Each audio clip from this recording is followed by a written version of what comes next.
भाईजान दरवाजा खोलिए भाईजान, भाईजान दरवाजा खोलिए भाईजान। मोमिनपुरा की हर दुकान और मकान के दरवाजे खटखटाते हुए नदीम की ये गिड़गिड़ाहट दहशत की उस काली रात को और भी स्याह बना रही थी। और साथ ही साथ कुछ दूरी पर गूंज रही थी दंगाइयों की वो दिल दहला देने वाली आवाजें। देखो, कोई भी जिंदा नहीं बचना चाहिए, हमारे लोगों की तरह उन्हें भी जिंदा जला डालो। आखिर नदीम की ये चीखें सुनकर एक घर का दरवाजा खुला और नदीम बिना कुछ सोचे समझे उस मकान में दाखिल हो गया और मांगने लगा अपनी जिंदगी की भीख। मुझे बचा लीजिए भाईजान, मुझे बचा लीजिए भाईजान, ये दंगाई मुझे मार डालेंगे। ऊपर वाले कमरे का इशारा पाकर नदीम बेसाख्ता भागते हुए ऊपर गया और छुपकर अपनी जिंदगी की दुआएं मांगने लगा। नीचे आ जाइए नदीम मियाँ, वो लोग चले गए, सब खैरियत से है, आप महफूज हैं। ये सुनकर नदीम नीचे आ गया। उसके माथे से लगातार खून बह रहा था। वो शुक्रिया अदा करना चाहता था, लेकिन लगातार भागने की वजह से उसकी सांसें उखड़ रही थी। नदीम ने पानी पिया। अब वो कुछ सोचने और समझने की हालत में था। सब खैरियत से तो है ना नदीम मियाँ? बस ये सुनकर नदीम का दर्द आंसू बनकर छलकने लगा। उन्होंने मेरी आंखों के सामने मेरी अम्मी को कत्ल कर दिया। क्या गलती थी उसकी? वो तो जानती तक नहीं थी ये दंगे क्यों हुए, कैसे हुए, किसने करवाए। क्या बिगाड़ा था मेरी अम्मी ने उन सब का? क्या बिगाड़ा था मेरी अम्मी ने उन सब का? लेकिन अल्लाह ताला ने मुझे दोबारा ये जिंदगी दी है ताकि उन काफिरों से मैं अपनी अम्मी के कत्ल का इंतकाम ले सकूं, निस्तो नाबूद कर सकूं उन सभी को। ऐसा मत कहो नदीम मियाँ, जो कुछ हुआ उसका मुझे बेहद अफसोस है, लेकिन खून के बदले खून, ये तो इस्लाम नहीं सिखाता। कुरान शरीफ के सूरा 42 और आयत 43 में लिखा हुआ है, वलमन सबारा व गफारा इन ज़ालिका लमिन नज़्मिल उमूर। इसके मायने होते हैं कि सब्र करने वाला और दूसरों के गुनाह माफ करने वाला यकीनन हौसला परस्त होता है। आप रहने दे भाईजान, आप कभी नहीं समझ सकते कि दंगों में किसी अपने को खोने का दर्द क्या होता है। भागलपुर के दंगों के बारे में सुना है नदीम मियाँ? उन दंगों में मैंने अपना सब कुछ खो दिया, लेकिन इसका यह मतलब तो नहीं कि मैं भी हथियार उठा लूं और उन्हीं लोगों की तरह मासूमों का कातिल बन जाऊं। यह सुनकर नदीम का चेहरा गुस्से से लाल हो गया। आप तो बहुत बड़े कायर हैं भाईजान। अगर आपने उन काफिरों से अपने परिवार की मौत का इंतकाम ले लिया होता तो उनकी हिम्मत नहीं होती दोबारा हमारी कौम पर हमला करने की। लेकिन आपने मेरी जिंदगी बचाकर मुझ पर एक एहसान किया है और इस एहसान का बदला मैं जरूर चुकाऊंगा, उन काफिरों से अपनी अम्मी और आपके परिवार की मौत का बदला लेकर। खैर, अब मैं चलता हूं, खुदा हाफिज।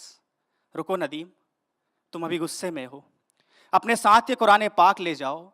जब भी तुम्हारे जहन में यह बुरा ख्याल आए, इसे एक बार जरूर पढ़ लेना, और अगर फिर भी मन ना माने तो एक बार इस नाचीज को फोन जरूर कर लेना। मैं तुम्हें अपना कांटेक्ट डिटेल्स लिख कर दे देता हूँ। कांटेक्ट डिटेल्स अपने बैग में रखते हुए नदीम ने पूछा, एक बात बताइए भाईजान, आप मेरा नाम कैसे जानते हैं? मोमिनपुरा की सबसे मशहूर बिरयानी बनाने वाले नदीम अंसारी को मोमिनपुरा में कौन नहीं जानता नदीम मियाँ।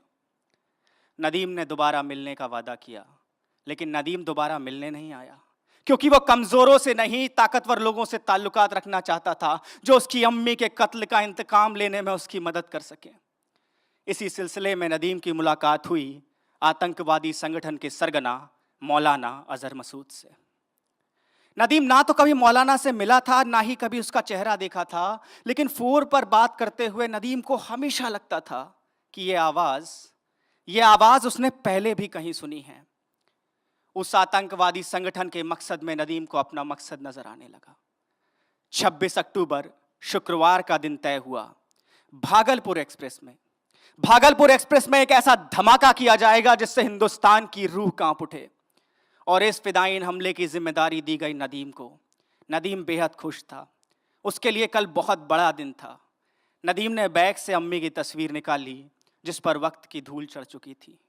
अम्मी के कत्ल की वो रात याद करते हुए नदीम की आंखों में खून उतर आया, और साथ ही साथ उसे याद आई अपने उस हमकौम भाई की जिसके परिवार की मौत का बदला लेने का वादा नदीम ने किया था।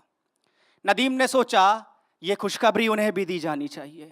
नदीम ने अपना बैग टटोला, वो कागज निकाला जिस पर कांटेक्ट डिटेल्स कुछ यूं लिखी हुई थी, mobile number 9021 430178, professor MILM university, Hindi, English, Urdu, Arabic, multilingual translator, आपका अपना डॉक्टर मृदुल उपाध्याय।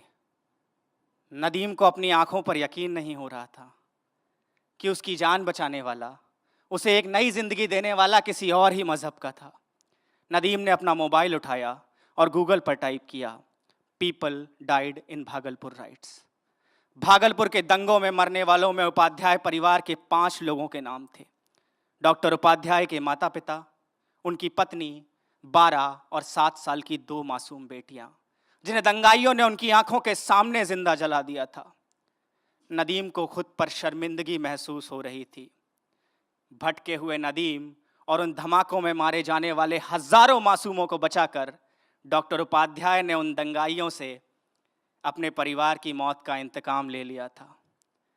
नदीम की आंखों में उतरा इंतकाम का लहू पश्चाताप के आंसू बनकर अम्मी की तस्वीर पर गिर रहे थे, और सालों से धूल खा रही उस तस्वीर से अब नदीम को अम्मी का चेहरा साफ साफ नजर आ रहा था, और साथ ही याद आ रही थी अम्मी की कही हुई वो बात कि ईबू, इंसानियत का कोई मज़हब नहीं होता बेटा, इंसानियत का कोई मज़हब नहीं होता, इंसानियत का कोई मज़हब नहीं होता।